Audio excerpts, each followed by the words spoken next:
Concrete Genie is a PlayStation 4 exclusive that came out in 2019 and can currently be picked up for free if you have PlayStation Plus. Since I've been meaning to check this one out for a while, I thought there'd be no better time to finally jump in and experience this heartwarming adventure from Pixel Opus.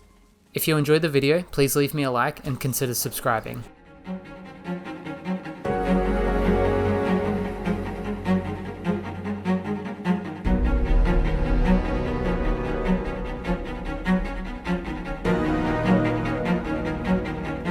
Okay, let's get straight into it because Concrete Genie is quite a basic game that only aims to do a few things.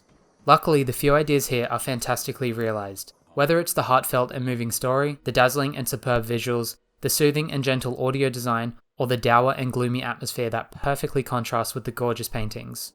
Concrete Genie's presentation is wholly unique when it comes to video games. I honestly can't think of another game that looks like this, or even plays like this. Maybe I'm not playing the right games to find this type of experience, but I loved what was on offer here. If I was to group this with other games, I could only match it with titles like Journey, or What Remains of Edith Finch because of its atmosphere and reliance on a visual audio experience. But even that doesn't feel right, as this has a lot more gameplay and a strong narrative presence. Concrete Genie is set in the fictional town of Denska, a once bustling and thriving town that has all since but been abandoned and is riddled with pollution. The player controls a boy named Ash who escapes his troubles by painting and drawing an assortment of creatures named genies. One day, a group of bullies steal his notebook and tear out the pages, scattering them throughout Denska.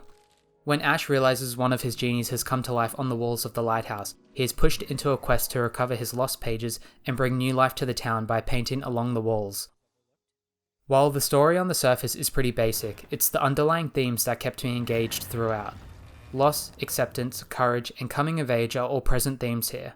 They're not exactly hard to miss, but there's nothing wrong with that. I always appreciate when a piece of entertainment aimed at kids or teenagers deals with mature themes.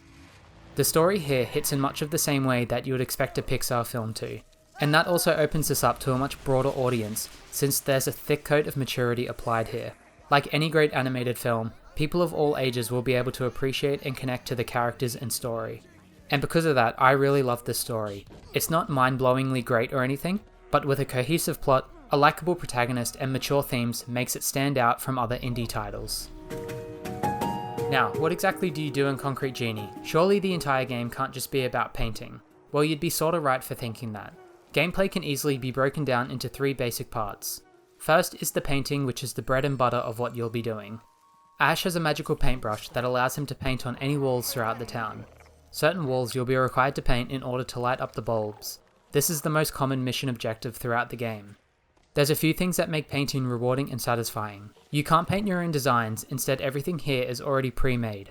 While that may sound like a negative, I think it helps out immensely because you're not being asked to be a good artist.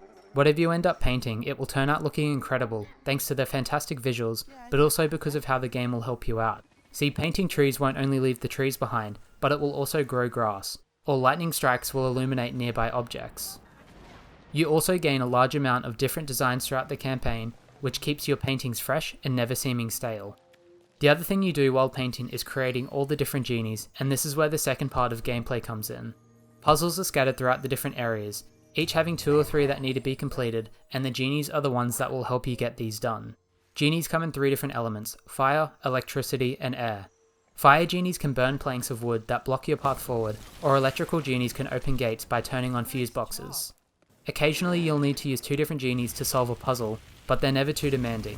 I was never stuck on any of these puzzles for more than a minute, so they seem to be used a lot more like a pacing mechanism rather than taking on another genre entirely. Last but not least for gameplay is the exploration, which is a lot stronger than I expected it to be. Denska is a multi-layered town with alleyways, streets, and rooftops to traverse. Ash is also capable of sliding down the cables that run along the rooftops. This helps to spice up exploration, looking for secrets, and collecting pages, as you can swiftly move between the different levels of the environment. I wouldn't say this is a platformer at all, as you can't really fail due to falling in the water instantly respawns you right where you left off, or being caught by the bullies that patrol the town will reset you back to safety. What I was most impressed about with the exploration is how tightly weaved Denska feels. More particularly in the first 2 areas, you'll end up backtracking to where you started, or you'll be scaling the rooftops of the buildings you were just painting. Overall, the level design here is surprisingly strong for what is such a small game. So that's basically all you'll be doing in Concrete Genie. traverse the environment to find pages, paint along walls and buildings across the town and solve puzzles. It's a basic loop, but works especially well. To close out this review, it's time to discuss the presentation. I briefly mentioned it at the beginning of the video, but this is my favourite part of the entire game. It's just a joy to play this. Everything looks fantastic and sounds gorgeous. I'm a sucker for games that try to relax the player as they go about their tasks, and Concrete Genie is one of the best. The art style here is great. It reminds me a lot of Kubo in the Two Strings thanks to the papery look on some of the character models and the low frame rate animation of facial features. The reflections are also top notch here, as rain glistens along the floor or the lights above reflect naturally off of the puddles. If the developers ever decide to do a PC or PS5 release of this, ray tracing should definitely be their top priority because it would be a real treat here. But the real standout has to be the 2D paintings and lighting.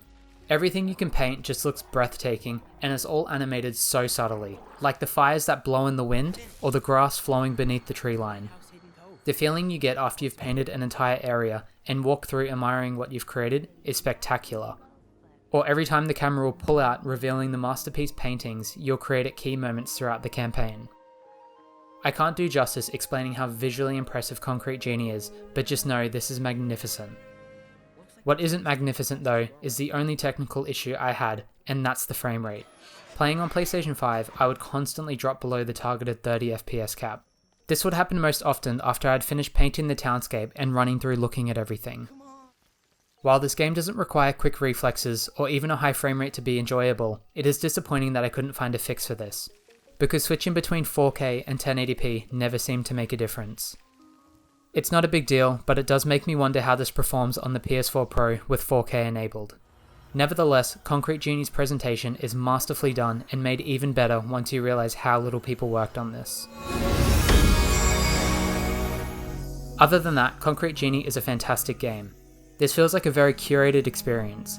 The developers had a great idea in their head and knew exactly how to bring it to life. The gameplay is fun and rewarding. Everything is a treat to look at and listen to.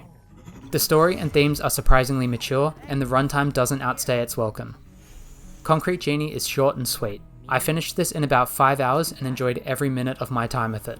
If this looks interesting to you, definitely pick it up because I think this is extremely underrated. Once again, I hope you enjoyed the video, and if you did, maybe consider leaving me a like and subscribing.